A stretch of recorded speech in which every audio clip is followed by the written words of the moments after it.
Dans la tapisserie de la mythologie grecque antique, une figure se distingue comme un symbole de prouesse martiale et de colère divine. Achille, le plus grand guerrier qui ait jamais existé. Avant la naissance de ce héros légendaire, un conflit cosmique éclata alors que Zeus et Poséidon se disputaient la main de Thétis, une déesse de l'eau, pour l'épouser. Pourtant, un murmure de Thémis, la déesse divine de la loi, résonna à travers les cieux. Il annonçait une prophétie, un destin tissé par les fils du sort, révélant que Thétis donnerait naissance à un fils dont la gloire surpasserait même celle de son propre père. Intrigué et peut-être méfiant face à cette révélation céleste, Zeus, le souverain tonitruant du mont Olympe, et Poséidon, le dieu de la mer, renoncèrent à poursuivre leur désir d'épouser Thétis. Dans un retournement du destin, la belle déesse épousa Pelée, le roi des Myrmidons, un mortel. Ainsi, leur fils Achille naquit, à moitié mortel, à moitié dieu. L'histoire d'Achille commence lorsque sa mère Thétis entreprit une démarche sacrée pour rendre son fils immortel.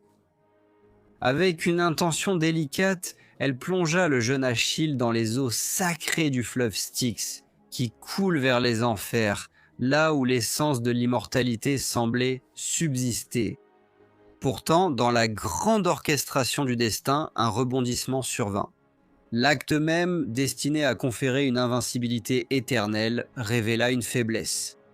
Alors que Thétis berçait son fils dans les courants mystiques, Achille resta vulnérable à l'endroit du corps où elle le tenait, c'est-à-dire à son talon gauche. Le père d'Achille, le roi Pelée, confia à l'habile centaure Chiron la tâche d'instruire son fils. Achille apprit l'art de la guerre, la philosophie et la guérison.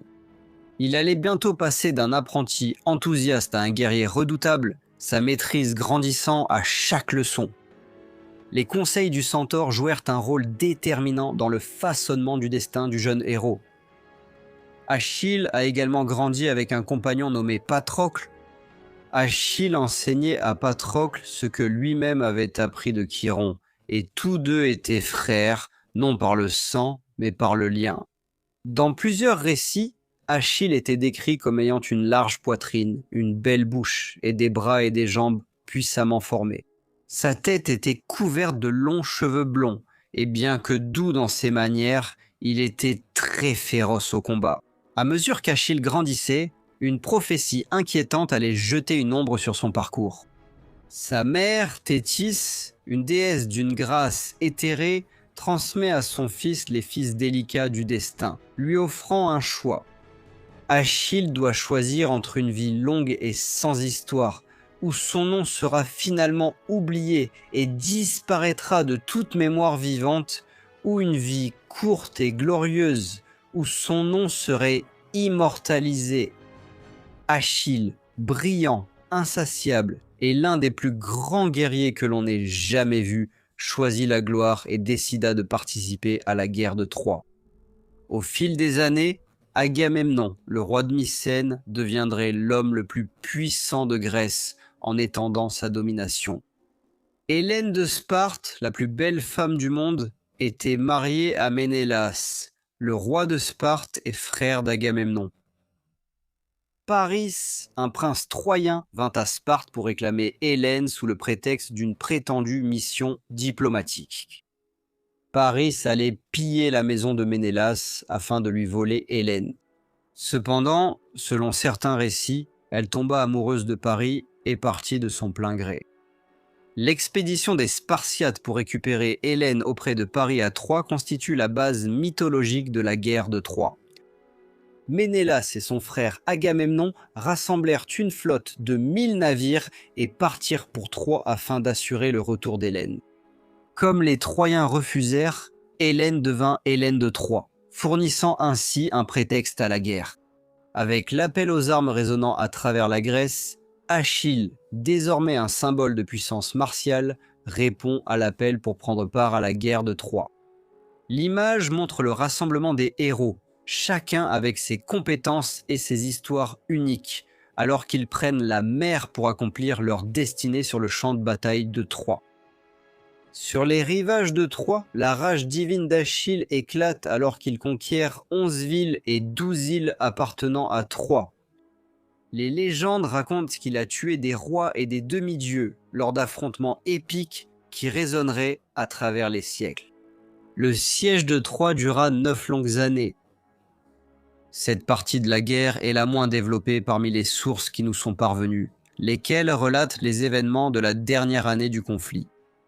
La trame des conflits se déploie avec le retrait d'Achille du champ de bataille, en réaction à la profonde indignité qu'il subit de la part d'Agamemnon, le chef suprême des forces grecques. L'origine de cette discorde réside dans l'appropriation de Chryséis par Agamemnon, une femme faite prisonnière et désormais réduite en servitude. Dans les salles sacrées d'Apollon, Chryses, son père et un prêtre vénérable, implore Agamemnon de la libérer de ses chaînes. Insensible aux supplications, Agamemnon refuse. Dégoûté, Apollon, le dieu du soleil et de la lumière, déchaîne une peste sur les rangs grecs. Au milieu de cette colère divine, le devin Calchas identifie la source de la peste, mais hésite à la révéler, et il exige la protection d'Achille avant de dévoiler la vérité. Achille, poussé par l'honneur, promet son bouclier pour protéger Calchas. Le devin déclare alors que Chryséis doit être rendu à son père. À contre-cœur, Agamemnon consent mais exige sottement sa propre captive, Briséis, en remplacement. Enveloppé de fureur et ruminant la blessure du déshonneur, Achille, poussé à la fois par le ressentiment et par son amour pour Briséis, refuse de brandir son épée ou de mener ses troupes aux côtés du contingent grec. Simultanément, l'irascible Achille prie sa mère, Thétis, de supplier Zeus de faire pencher le cours de la guerre en faveur des Troyens, une supplique désespérée pour retrouver son honneur. Car il savait que si les Grecs perdaient, ils auraient besoin de leurs meilleurs guerriers.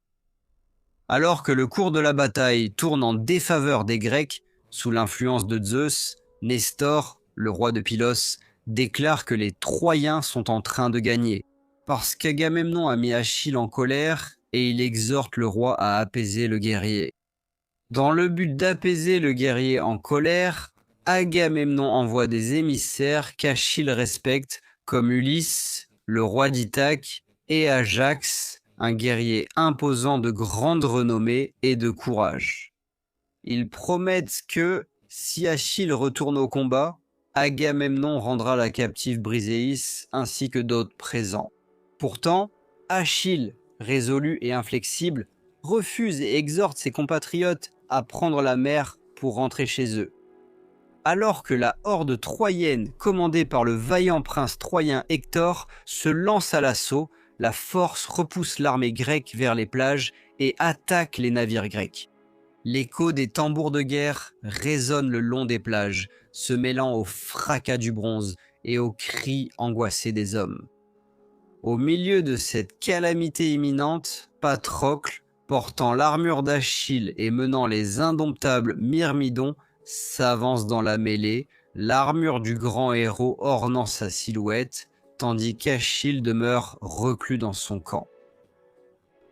Une symphonie de guerre se déploie alors que Patrocle se ferait un chemin résolu, repoussant l'assaut troyen sur le sable pour finalement trouver une fin tragique sous les coups de l'implacable Hector. La nouvelle de la mort de Patrocle brise l'esprit d'Achille. Dans son angoisse, la mère d'Achille, Thétis, descend pour consoler son fils en deuil. Par ses supplications de mère et sa force de persuasion divine, elle sollicite Héphaïstos, le dieu grec des forgerons, pour forger une nouvelle armure pour Achille. Furieux de l'injustice subie par Patrocle, Achille, n'étant plus entravé par son exil volontaire du combat, fait son apparition sur le champ de bataille. Sa lame vengeresse devient un instrument de représailles, fauchant de nombreuses vies dans un torrent de colère, son attention entièrement tournée vers Hector. Pourtant, dans un retournement de situation surréaliste, Achille affronte même le divin, se livrant à un affrontement tumultueux avec le dieu du fleuve. Scamandre, qui s'est mis en colère parce qu'Achille étouffe ses os avec tous les hommes qu'il a tués. Le dieu tente de noyer le héros enragé, une force de la nature contre la fureur mortelle, mais il est finalement contrecarré par l'intervention d'autres dieux. Zeus lui-même, reconnaissant la rage qui habite Achille, envoie les dieux pour maîtriser sa fureur, empêchant ainsi le sac de Trôt avant l'heure fixée de sa chute. Cela montre que la rage incontrôlée d'Achille peut défier le destin lui-même, reflétant ainsi son statut de plus grand guerrier de tous les temps. Enfin, après qu'innombrables guerriers troyens aient été tués de la main d'Achille, il trouva sa proie, Hector. Dans une poursuite tumultueuse, Achille, implacable comme le vent qui souffle, chasse Hector avec la volonté de celui qui descend des dieux. Hector se rend vite compte que le combat était inévitable et décide d'affronter Achille dans un duel décisif. Hector, embrassant le courage face à son destin funeste, fonce sur Achille avec sa lame. Pourtant, elle le trahit et manque sa cible. Acceptant sa mort prédestinée, Hector, dans un élan de dignité, implore Achille non pas pour obtenir sa clémence, mais pour qu'il traite son corps avec respect après l'avoir tué. La réponse qu'il reçoit est une symphonie de la rage d'Achille, qui dit « Ma rage, ma fureur me pousserait maintenant à déchirer ta chair et à la manger crue. De telles souffrances tu m'as infligées. » Avec cette déclaration glaçante, Achille tue Hector, éteignant la lumière du héros troyen. Dans un cruel épilogue, il traîne son corps sans vie derrière son char, témoignage macabre de la sauvagerie de la guerre. Hanté par un rêve dans lequel le défunt Patrocle supplie Achille d'organiser ses funérailles, Achille organise une série de jeux funéraires en l'honneur de son compagnon. Au milieu des ombres du deuil, Priam, le père d'Hector et le vieux monarque de Troie, s'aventure jusqu'à la tente d'Achille. Le cœur lourd, il implore le redoutable guerrier d'accorder à son fils tombé au combat la dignité de funérailles décentes. Achille, ému par un élan momentané d'humanité, accepte et tend une branche d'olivier sous la forme d'une trêve qui durera 9 jours solennels avec des funérailles le 10e. À la suite de la mort d'Hector, une nouvelle force émerge sur la scène de Troie. Memnon, à la tête d'une armée redoutable d'Éthiopiens, arrive avec un air d'anticipation. L'armée colossale de Memnon, trop vaste pour être quantifiée, encerclait la ville. La grandeur de son arrivée déclenche un banquet magnifique en son honneur.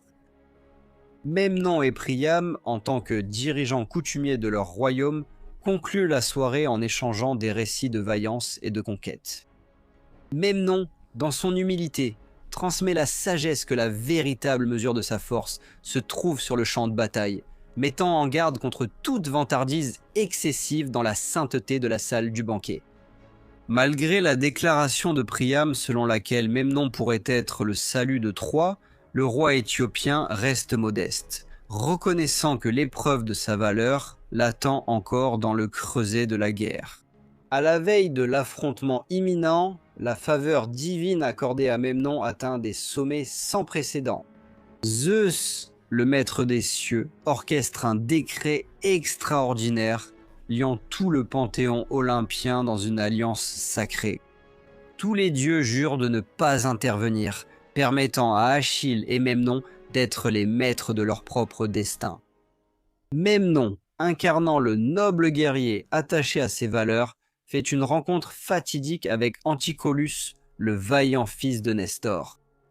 L'affrontement des épées conduit au moment où Memnon tue Anticolus, le prince de Pylos. Nestor, le roi de Pylos, malgré le poids des années, bouillonne de fureur légitime, cherchant à se venger. En témoignage de l'honneur de Memnon, le guerrier éthiopien, respectant l'âge et la vaillance de Nestor, refuse de l'affronter au combat. En atteignant les rivages sacrés des navires grecs, le Nestor endeuillé implore Achille de venger la mort de son fils Anticholus. La scène est prête pour un duel épique, un affrontement de titans, alors que tous deux portent des armures divines forgées par le dieu Héphaïstos. Zeus, dans sa faveur divine, accorde aux deux guerriers une stature immense et une endurance sans limite. Ainsi, les guerriers des deux camps pouvaient être témoins de l'affrontement divin de ces demi-dieux et des plus grands guerriers ayant jamais foulé la terre. Le point culminant arrive avec une seule estocade décisive, alors qu'Achille, avec une précision divine, transperce le cœur de Memnon. Ce coup fatal a provoqué une onde de choc à travers le champ de bataille, poussant l'armée éthiopienne à fuir terrorisée. Achille, la légende vivante, allait escalader les murs de Troie, prêt à déchaîner sa fureur finale sur les portes de la ville. Cependant, il devint une cible. Le point culminant de sa saga invincible fut une flèche, lancée par la corde de l'arc du prince troyen Paris, dont les actions avaient provoqué la guerre. Pour avoir enlevé la plus belle femme du monde, Hélène de Troie. Cette flèche guidée par les dieux transperça le point vulnérable du héros, son talon. Alors que la flèche atteint sa cible, la symphonie de la guerre s'arrête et le guerrier légendaire succombe à la danse du destin. La chute d'Achille rappelle que même les plus puissants parmi les mortels peuvent tomber de la manière la plus inattendue. Achille, la personnification de l'esprit guerrier, projette une ombre colossale qui s'étend à travers les siècles, influençant non seulement les royaumes mythiques de la Grèce antique, mais laissant aussi une marque indélébile sur deux des plus grands conquérants de l'histoire, Alexandre le Grand et Jules César. La résonance de la prouesse martiale d'Achille, telle que décrite dans l'Iliade, a servi de source d'inspiration durable pour ses chefs légendaires. Alexandre, fasciné par les récits d'Achille, se voyait comme une incarnation moderne du héros grec, imitant sa détermination lors de ses conquêtes à travers le monde connu. De même, Jules César, tacticien militaire, trouvait en Achille une âme sœur, puisant sa force dans les récits de sa gloire martiale alors qu'il naviguait dans le paysage périlleux de la politique et de la guerre romaine. L'héritage d'Achille, symbole de volonté indomptable et d'excellence martiale, devint ainsi une lumière guide pour ces titans de l'histoire, chacun cherchant à imiter les vertus héroïques qui définissaient le légendaire guerrier grec. Dans le panthéon des figures légendaires, Achille se distingue, son héritage étant un phare qui éclaire la capacité humaine à atteindre la gloire et la nature de l'existence mortelle. Son nom, murmuré à travers les âges, témoigne du pouvoir durable du mythe et de l'impact profond d'une vie singulière, résonnant à jamais comme le plus grand guerrier que la Terre ait jamais connu. Je voudrais adresser un immense merci à tous mes membres. Votre contribution est précieuse pour la continuité de la chaîne et je vous apprécie tous énormément.